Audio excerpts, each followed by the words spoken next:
বউবাজারে আমরা যে বাড়ির ছাদে আছি, এই বাড়িতেই 12ই জানুয়ারি ইডির গোয়েন্দারা এসেছিলেন। সেই বাড়ির গৃহকর্তার নাম তাপস রায়, তৃণমূলের বিধায়ক।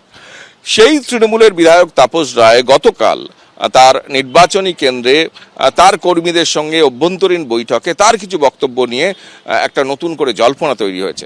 তাপসদা, আপনি কি অভিমানী, বিশেষত ইডি আসার পর থেকে? গতকাল সকলকে নিয়ে আমাদের একটা বড় কর্মী সভা বরানগরে হয়েছিল। সেই কর্মী সভায় সৌগতদা ছিলেন, আমি ছিলাম। যেটা সৌগতদার সামনে বলেছেন যে সৌগতদা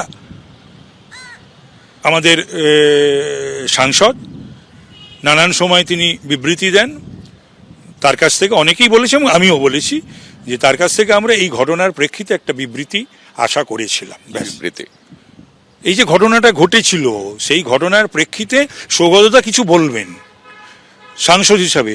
তার সংসদীয় এলাকার মধ্যেই তো বরানগর পৌরসভা বা বরানগর বিধানসভা কেন্দ্র, সেই আর কি। মানে আপনার বাড়িতে ইডি এসছে, এটা নিয়ে আমি দেখেছি বিরোধী দলের নেতারাও তারা কিন্তু আপনার পাশে দাঁড়িয়েছেন।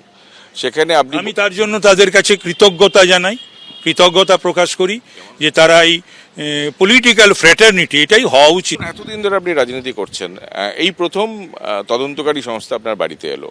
এটা নিয়ে পূর্বে কখনো কোনো সংস্থা কোনো সময় 72 থেকে 77 কংগ্রেসের আমলে, 77 থেকে 2011 সিপিএমের আমলে, বা 2011 থেকে এই 12ই জানুয়ারি 24 সালের আগে পর্যন্ত আমার বাড়িতে কোনো তদন্তকারী সংস্থা বা কোনো সেন্ট্রাল বা স্টেটের কোনো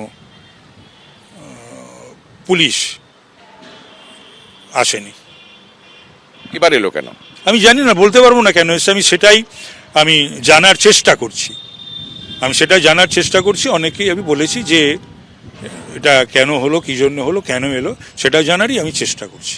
মানে আপনার মনে হয় না যে এর সঙ্গে তো যোগ আছে? আপনি তো নিজে মানে তা মনে করেন? এর সঙ্গে এই যে প্রাথমিক নিয়োগ দুর্নীতি, না, আমার সঙ্গে তো নিয়োগের, দুর্নীতির, মানি লন্ডারিং এসবের কোনো সম্পর্ক কোনো কালে ছিল না, আজও নেই, আগামী দিনেও থাকবে না। তা সত্ত্বেও এলো কেন? এবং সেটা সময় আগামী দিন সেটা প্রমাণিত হবে এবং প্রতিষ্ঠিত হবে।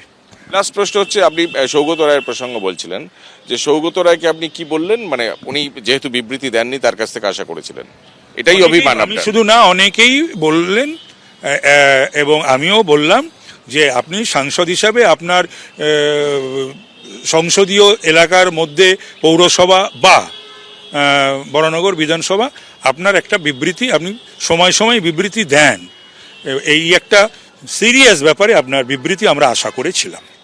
ক্যামেরায় অজয় দাসের সঙ্গে কৃষ্ণেন্দু অধিকারী, এবিপি আনন্দ, কলকাতা।